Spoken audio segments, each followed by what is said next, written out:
There are many tools and accessories available to help you as the Dungeon Master run your D&D sessions. I know I have spent many hours going down the rabbit hole of Amazon, Etsy, and Kickstarter looking for items to help me run my games and improve the time my players have. My name is Rich. I'm a first-time DM. Welcome to DM Tips. A word before we start though. I have not been sponsored, nor have I received any money for any of the items mentioned in this video. They are all products I have purchased myself and highly recommend. Also, I use miniatures and maps in my games, so many of the accessories and tools I use and recommend are useful with those. Links will be in the description for the items I mentioned. Let's get started talking about the top 10 DM tools and accessories you should have at your disposal. Honorable mentions. Let's first talk about two honorable mentions. Both add to your game, but I simply thought they weren't as important as the 10 that made the cut. Honorable mention number 1, Level Up. These level up devices have changed my table. They elevate the map so all players can see while allowing space below, so the players have more room on the table. I backed the initial offering on Kickstarter years ago and have enough tiles to fill an 8-foot table. They are available for purchase, and I do believe there are many other similar ones available now with configurations for all tables. Honorable mention number 2, a custom DM screen. The DM screen that comes with the starter set is perfectly fine. However, in time, you will find it has information you never use on it, while it is missing information you need. A custom DM screen allows you to fix this problem. You can make your own or order one from many vendors. Mine is from a Kickstarter from Dogmite Games. It was a limited production run and it is designed of the original Red Box Dragon. It has magnets all over each of the 4 screens so I can fully customize it with printouts of needed information, such as conditions or the player's passive stats behind plexiglass, or by adding accessories such as a dice tray, dice tower, and a shelf for miniatures. Number 10, a D&D Beyond subscription. A D&D Beyond subscription is not needed to run your game. You can use old school pen and paper character sheets instead. However, I find having a subscription is immensely helpful, as it allows my players to keep their character sheets in one place. No more forgetting sheets. I can also create as many characters, PCs and NPCs, as I desire, magic items and feats, and my players can add these items and feats to their characters directly through D&D Beyond, removing the need to have a stack of note cards and manually adding any benefits to rolls. Any effects from the feats and items are automatically applied to the player's characters, which makes the game go much faster when additional damage or pluses to hit are already accounted for. A free subscription for your players lets them create 6 characters, but there is an annual fee at the master level subscription, which is what I have. And it gives you unlimited character creation, magic item feat creation, the ability to create encounters, and to share any purchases or creations with your players.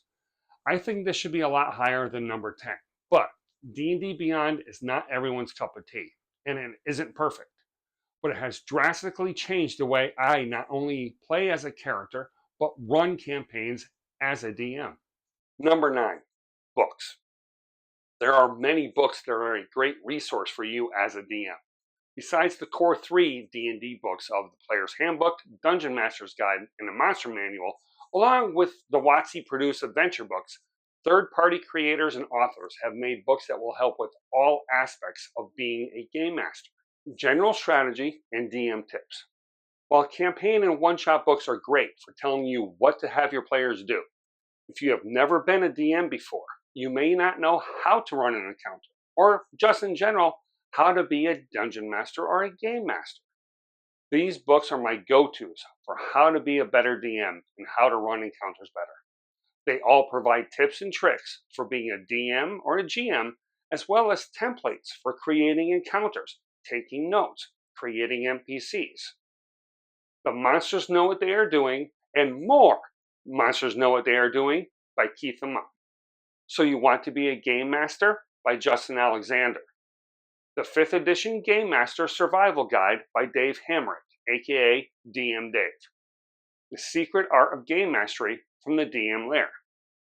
Some of these were purchased via Kickstarter, but I believe they can all be purchased on Amazon or directly from the creator themselves. You don't need to read all of these, but the more you do, the more ideas and strategy you will have at your disposal. One-shots and encounters. There are so many creators producing books for one-shots, general encounters, or full-blown adventures and campaigns. You can run these as designed, or can use them to plug and play into your campaign as side quests. The Game Master's Book of series from Jeff Ashworth. There are many of these available on Amazon. The two I currently have are Random Encounters and Traps, Puzzles, and Dungeons. These two books provide random encounters to use, along with traps and puzzles to insert into a dungeon, as well as some fully fleshed out dungeons. Total Party Kill Handbook, Volume 1 and Volume 2 by Stephen Gordon. These provide ready-to-run encounters, traps, and challenges. One-Shot Wonders by Roll and Play Press. This book provides over 100 encounter sessions. One thing to mention, all these books provide encounters and traps for different levels, or they tell you how to scale the encounters for higher levels.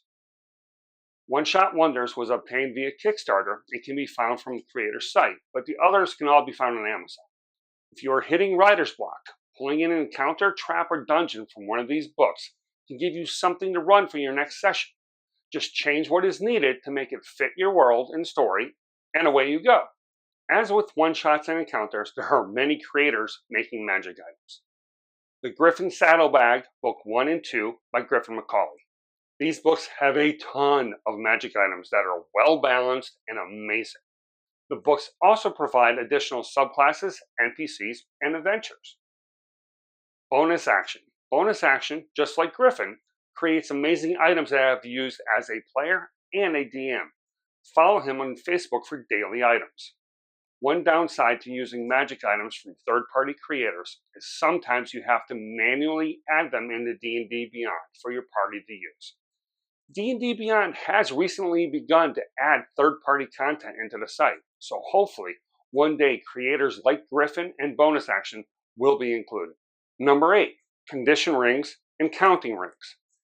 A combat in D&D, especially as the player's levels increase, can get very complicated, with spells, lair effects, and other conditions needing to be applied to not only the PCs, but the NPCs as well. Condition rings are a must-have.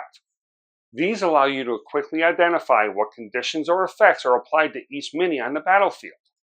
There is not a worse feeling as a DM than when you realize you didn't run the combat properly, as none of the PCs and NPCs rolled for concentration checks, and you allowed PCs that were frightened to move towards the creature that frightened them and never had them roll at disadvantage. Condition rings are a great way to minimize the errors. I also use counting rings for tracking which NPC was taking damage. It's especially useful when the PCs are facing a team of bandits or a group of goblins.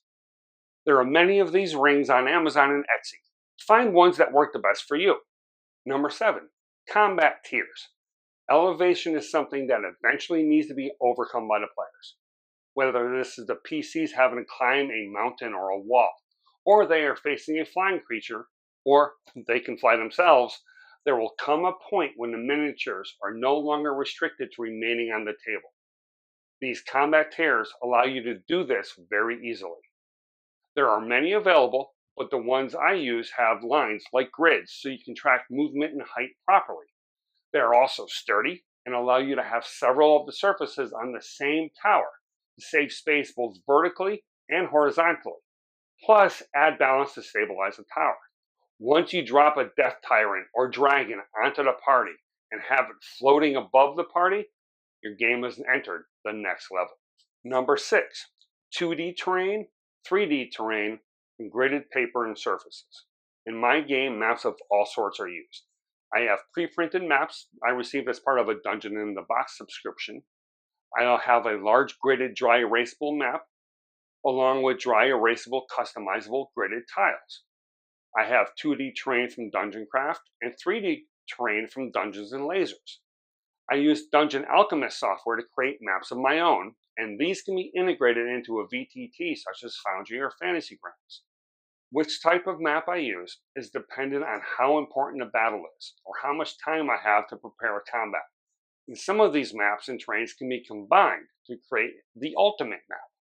Of course, Dwarven Forge makes the best 3D terrain out there, but let's be honest, it is very expensive and is something that's just not in the budget for most DMs. This is where the Dungeon and Lasers terrain comes into play. This 3D terrain can be painted and comes in all sorts of options such as dwarven mines, caves, lava, and sewers. Number 5, miniatures. You do not need miniatures to play Dungeons and Dragons. You can go an entire campaign using Theater of the Mind. However, if you have tactical players that thrive on placement during battle, or if you have players that need visuals, you will need miniatures. Miniatures can be anything, whether it is just coins, buttons, or candy, or miniatures from companies such as WizKids. Miniatures do add to the immersion of the game and can lead to another great hobby, mini painting. I love WizKids miniatures for painting, and they are the best in the market, but they can get expensive if you try and buy a mini for every creature the party will face. Dungeon in the Box and other companies have 2D minis that are amazing. They are cheaper than the 3D minis from WizKids and are extremely durable. For NPCs and PCs, Hero Forge is amazing.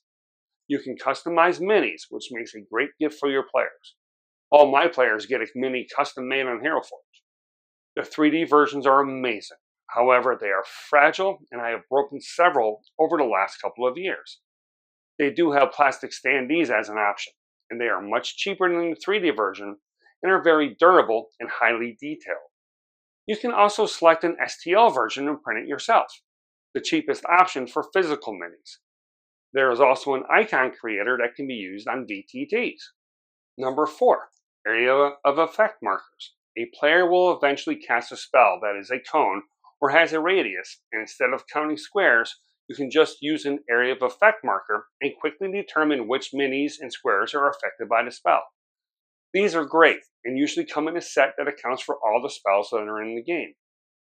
There is also one that has multiple areas on it, or you can buy a set of different sizes. I prefer the set of different sizes because it allows me to leave a marker on the battlefield for effects, such as Spirit Guardians or Web, while still allowing myself or the players the ability to use the other markers as needed. Number 3, dice trays.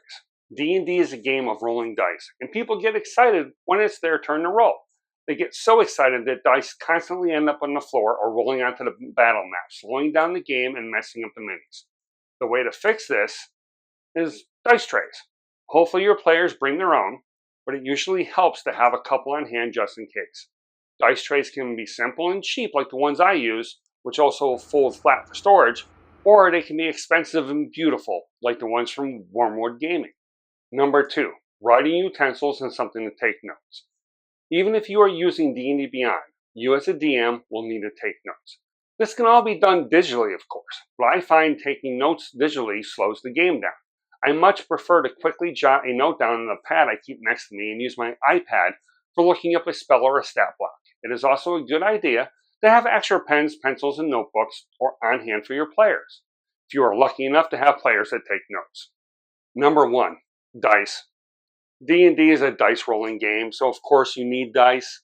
You can use the internet to find a dice roller, and D&D Beyond has one built in, but I prefer to roll actual dice. Part of the reason is when I roll virtual dice, let's just say Will Wheaton would even think I roll badly. Give me real dice and those nat 20s just keep coming. Plus, there's not a better feeling as a DM than to grab a ton of dice, say from Meteor Swarm or a 7th level Fireball, and listen to your players mumble, "Man, that's a lot of dice." I have 3 sets I use in my normal DM setup, but I have a ton of dice on standby for myself or my players to use. Plus, having extra comes in handy for that one player that always forgets their dice. You can get cheap plastic dice from Amazon or your friendly local game store. But there are also expensive versions that are metal, gemstone, include items inside the dice, and of course dice of many sizes and oddball shapes. Let me know in the comments below what tools and accessories you use, those you simply can't live without, and what your top 10 DM tools and accessories are. Also, keep commenting about what topics you would like to see covered in a future video. Please share this video and my links with other DMs you may know. Links to all items mentioned in this video are in the description. Thanks, as always, to @KMarie. She's the artist behind the logos you see here on my merch site and my Facebook page. If you want to give me further support, consider buying something from my merch site. There are many great items there, such as shirts, hats, cups, and stickers. Also, follow my Facebook page. I give daily DM tips as well as other updates such as what happened in my campaign that week. Also stood up a Discord channel where DMs and players can get together to discuss all things D&D. Please consider joining the channel. Links to the merch site, my Facebook page, and the Discord channel can be found in the description. Remember to give this video a thumbs up if you found it useful. Subscribe to the channel and ring that bell to be notified when a new video from me drops. Be sure to check out my Dungeon Master Tips playlist for more tips and top 10 lists. The link is right over there. Thanks for watching. Let's roll some dice.